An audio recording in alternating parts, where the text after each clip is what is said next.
টাইমত আমি মত বিনিময় সুযোগ নাছিলে এটা মত বিনিময় অনানুষ্ঠানিক আলোচনা কোনো অপজিশ্যন পাৰ্টি মিটিং বুলি পেলাই আমি প্ৰথমে পাৰ্টি মিটিং যেতিয়া হ'ব তেতিয়া আৰু বহুত আহিব চাৰিটা আঞ্চলিক দল এখন বৈঠক অনুষ্ঠিত কৰিছে আৰু একেটা ছাতিৰ তলত আঞ্চলিক দলসমূহ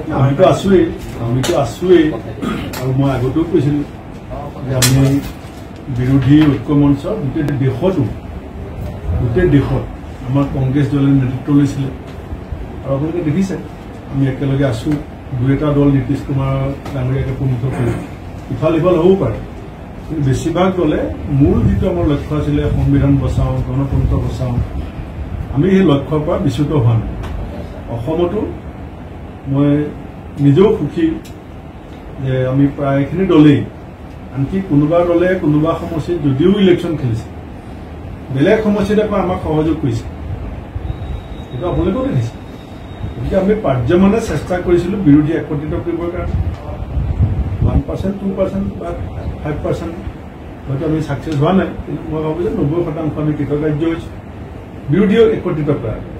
এতিয়া বাকীখিনি ৰাইজে চাই আছে ৰাইজক আশ্বস্ত কৰিবৰ কাৰণে যিমান আমি চেষ্টা কৰিছিলোঁ সেইখিনি আমি সকলোৱে 4 জনক গম পাম